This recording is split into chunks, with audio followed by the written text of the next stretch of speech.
back for coffee time. Yes, I like your outfit. I like your outfit. You always look stunningly beautiful all the time. Stop it. All the time. So we're talking about marriage. Yeah. We're going over 12 things that I read in an article that if you've been married for a little while, focus on these 12 things to take your relationship deeper, increase your intimacy, have more fun with each other, Yes. have a better marriage than you've ever had before, Yes. which is a journey we are on. And so today, we finished 3 in our last episode. Yes.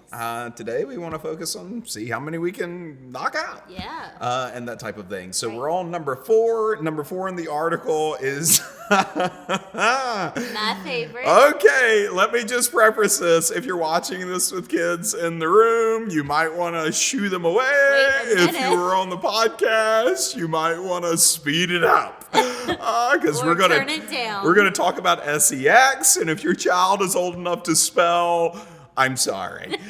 So out of this, is the sex fun or is it a chore? Ooh. He said, what are your thoughts? We must do it again tomorrow, or glad it's over for another month. Oof. If you're a couple, often in sync with no lurking resentments, sex isn't such a weighted issue. But there are moments for couples where you understand each other, or you're not understanding each other, and the other party is feeling slighted. And you have moments where it's going well, but then other moments where it's not. But they're saying many times sex is a relational glue, which scripture would point to that as well. Like scripture literally tells married couples have sex. So it's like, not married, don't do it. Married, do it. Like it literally instructs. Right. I can tell you're blushing already.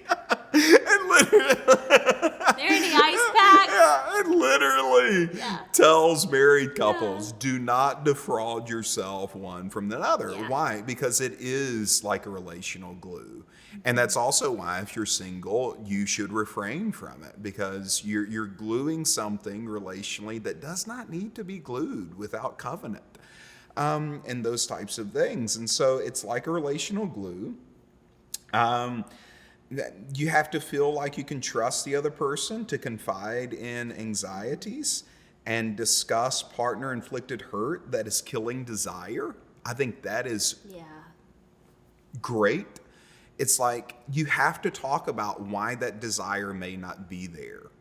Mm-hmm. And you have to get everybody on the same page, because sometimes there are partner-inflicted hurts that are taking away the other party's desire to engage in sex.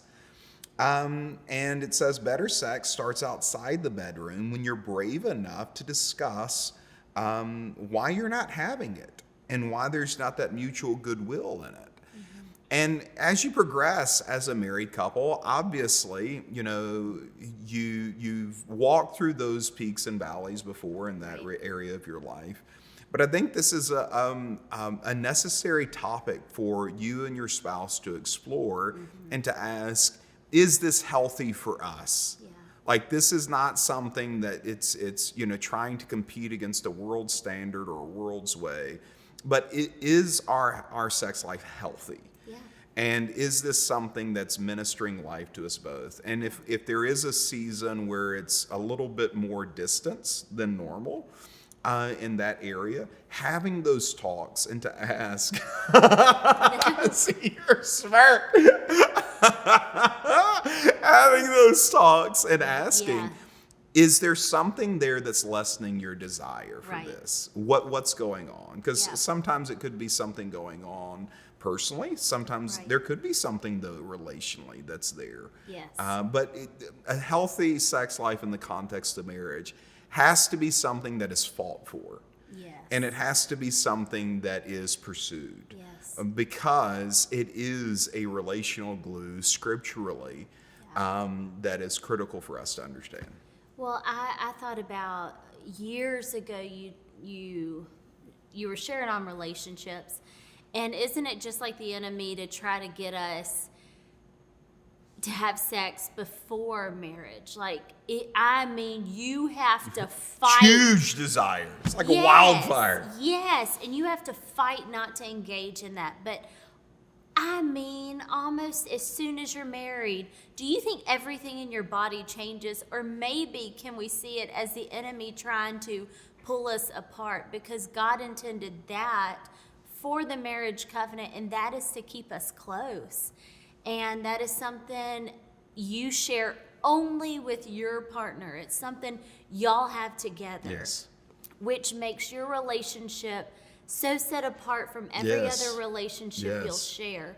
So just see where the enemy is at work. That when you say I do, and then you almost sense that that's the first thing that where space is created, where there's kind of that distance. That is the enemy at work, because he knows the power that a couple shares when they're close and intimate. When they share something together, they share with no one else. And so just seeing that side of it. Yeah, and I think that is a wonderful point. It's like so many things that we'll interact with as a couple, we can interact with everybody with. Right. Like, I can talk about my kids with a friend. I can talk about my child's sports performance there, what's going on in work, what's going on in my mind. I can share that with a counselor. I can share that with a pastor. What's going on in my work schedule, I can share that with my coworkers. Like, a lot of the things, I can share a meal with other friends. Like, Right. a lot of the things we do as a couple, we can share with everybody else. Yeah. But in the confines of Christian healthy marriage,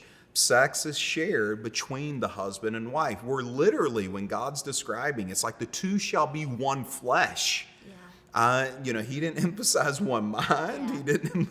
What are you smirking at? No, it's so good. But literally, that's the one thing God said. The two will be one flesh. Oh, you're so funny. If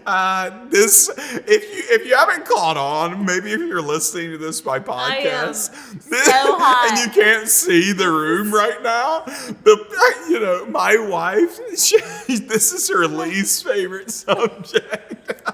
Like, before we got married, I'm like, that's the one thing off the table I will never. And here we are. 18 But no, years. it's a good thing. It Yeah. needs to be discussed. Yeah. So, but and I'll move off of this point.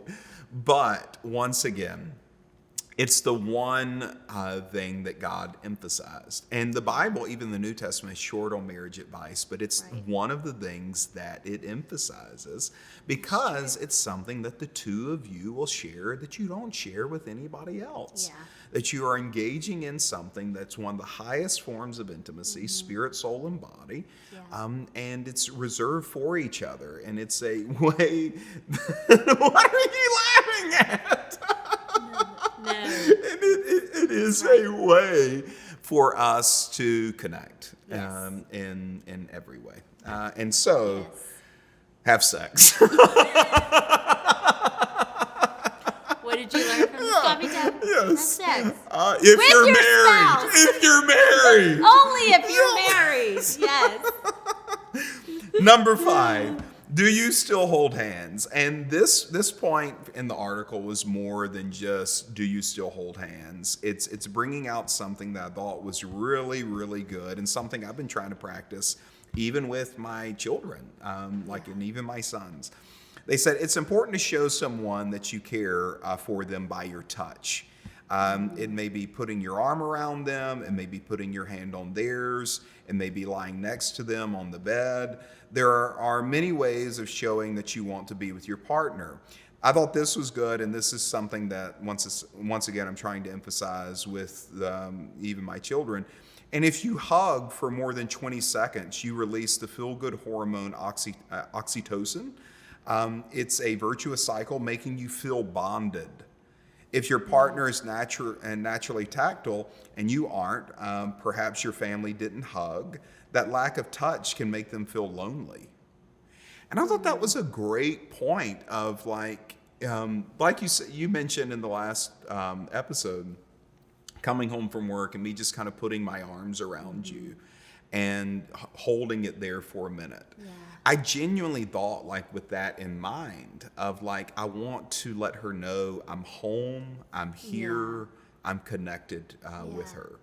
And that type of thing. And so even if you have like an embrace that lasts more than just like the church side hug, here's 3 seconds. The appropriate church side Yes. hug. And do not do this with people that you're not close to.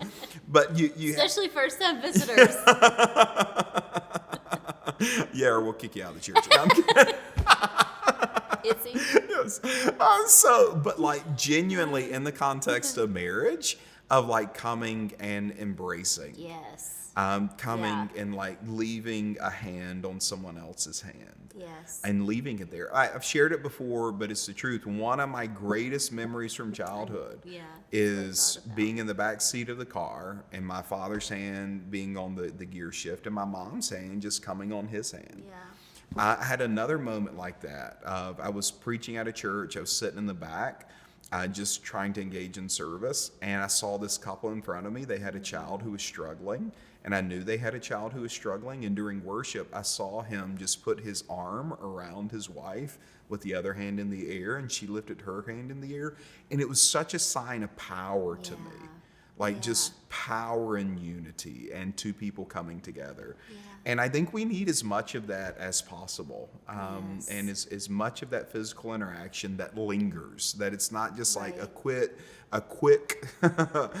kiss or hug or, graze, that kind of thing. But it is a moment where we're taking the time to connect with each other. Yes.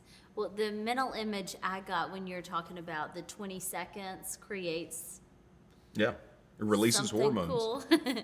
I thought about, we see and you'll cry every time you see it, but on TV we see when a soldier is coming home and his family meets him in the airport and they run and what do? They hug and they embrace. hold. Yes. And it's reestablishing like we're here, we're together. And I mean, they will have, whether it be a child or whether it be a spouse, you just see that embrace. And even though I'm not a part of the hug, even though I'm watching it through a screen, I can see the connection. How much more to feel that in person? Yes. Like me doing dishes and just feeling the warmth and the love of you. Just, my goodness. Or the holding hand. I mean, to me, it's so much because it really is, one, they're aware I'm here, and two, they love me enough to just be there, to make that physical connection. Even like they're trying to train fathers now, like with babies, to one, be home more when the child is just born. Yeah. And then two, to hold the child more, Yeah. even skin to skin, and like to That hold. it has health benefits. Yes, health benefits towards the child, but it releases a bonding towards them and you. I can see husbands being like, we need to have skin to skin time. Okay. Back to point number was the 4. What we point. need here is some skin to skin time. This is skin to skin as well. Goodness gracious. But there's power in it. Like Yeah. literally medical science is Absolutely. tapping into that there is power in points of connection that way. Yes. But it's got to be you intentionally fighting for connection. And that is fighting physically for that connection through the holding of hands, through a hug that lasts a moment, through, those types of things. And I think that's a very powerful thing. And the more that we've been married, the longer we've been married, the more we need to make sure we're doing those things on purpose. Even when you and I have had a disagreement or something, the way we seal that reconnection, we always hold each other. That I know y'all don't think it, but sometimes we don't see eye to eye on things. It's always my fault. It's weird. Always. Or at least that's what So she tells bizarre. me. I'm kidding. I'm kidding. Okay. You've sided with the kids. Let's hug there, it out. haven't you? No, but it really is. It is that physical connection of reconnecting. I'm here. Yeah. Yeah, So I'm not it's going anywhere. powerful. It's true. powerful. It's true. Number 6, Can you remember when you last learned a new thing about your spouse? Ever met a person who didn't ask you a single question? Their sole interest was themselves. We recognize this as a dislikable trait of the self-absorbed. But somehow, in a long relationship, it's a habit that can creep up on us. We forget to be curious about our partner. We assume we know all about them, what they'll say, what they think. So we don't bother asking. It's easy to save our best interested self for work and take no care over interaction with our partner, and then we wonder why the spark has been lost. Yeah. Now, this is something I feel like we've big time majored on since our dating life, is especially since it was long distance. We were so good about asking questions. And 18 years later, we still sit at a table and ask each other questions. Little things. What was your favorite restaurant you ate at all last year? Yeah. And it gets you like kind of talking, and ultimately it leads to a memory you shared together, like, oh, my favorite meal was when we went out for Valentine's Day and we had that fish. And it gets you talking about not just that, but the memory that was attached with it, but even finding out new stuff about you. Like, what is the one place you dream of going, one day? Bora Bora. That is his dream. I'm like, but do they have air conditioning? That's a big factor. We will find it. I'll be fanning myself. But no, I think that is a big part of Well, and I think relationship. even you need as much of that casual interaction as possible where you're discovering likes and dislikes and that kind of thing. But even like on a deeper level of like, what do you need in this season? Yeah. And like even last year, I discovered like through a deep conversation we had, and it wasn't a bad conversation, it was a deep conversation, that you had some needs. And I could tell there were some things that you needed. And I just really decided like, okay, let's talk about this. And like enough of like, I'm fine. Like, let's really, what do you need from me in this season? And you communicated that like you really felt like basically your love language was changing, that you weren't as much quality time right now, which that was her original love language. But it had morphed over into needing more words of affirmation. Yeah. And that was so helpful for me to kind of to see like, oh, she needs more affirmation from me. Because like the article is kind of saying is we think like, oh, that's them, that's her, she's always this way. I know it's them, I maintain them there. Sometimes we change, and sometimes we go through life where something happens and we need more whatever. But like through that conversation, I saw a deeper need. Yeah. And then I can go about meeting that need. But it comes through mining that. What do you need? Yes. What do you want? Not just what do you want for Christmas, but what do you want from me as a husband? Yeah. Here's what I want for you as a spouse. Yeah. And here's what I need from you as a spouse. Because that's where that conversation went. It's like, well, what do you need from me? And it's like, well, actually, like, I need you to go with me more. Like, I don't want to be alone. And, like for us, I travel a lot. And 6 months into being married, we found out she was pregnant. And so we've spent a lot of time as a couple raising children and having children. We've not known marriage really apart from children. And out of that, your children demand a lot out of you. So when I would travel, she would go stay at home 9 times out of 10. That type of thing, probably. Would you say 7 out of 10? Probably 7 out of 10. Yeah. Not 9 Come times. on, give me some more credit. But for like the best reason of all, like taking care of the family. But I told her like in this season of life, I don't enjoy anyone else more than her. She makes me better. I feel like I preach better when she's with me. I know I sleep better. all of those types of things. And like I said, I just enjoy spending life with you. And now that our kids are older, they don't need you as much. And I kind of need you. Maybe I'm more quality time now. But you were able to meet a need that you didn't even know was there from a deeper conversation where you're learning something new that you did not know before. And it kind of paves the way for a greater intimacy. Absolutely. Yeah. No, I love those. I remember the exact conversation with me, and it was, I didn't even want to share it with him because I didn't want it to hurt him, and I didn't want to be needy. I felt needy because I needed something else from him, but he could feel that because, one, we know each other, and he knew what's going on, what's up. And so just that one conversation, that one question, what's going on? It genuinely, and this is not any kind of hype or anything, it genuinely made our marriage greater. Yeah. Well, Genuinely. I think that's a great point. And, I know we're kind of over, but I think it's one that definitely we need to talk about just for a minute or two. I didn't want to feel needy. Or I didn't want to make my spouse feel like they weren't doing enough. Yeah. And how oftentimes do we not realize we are needy? Like literally, I need to eat. I need to breathe. I need to sleep. I need to focus. Like there's a whole bunch of stuff I need to survive, to thrive.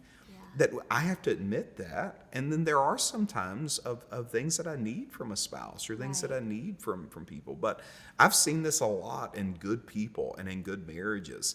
They don't open up about it. Yeah. And because they don't. Because they're trying to protect and be good to their spouse. Yeah. And because they don't, a silent resentment begins to build in a soul because they think they should figure this out.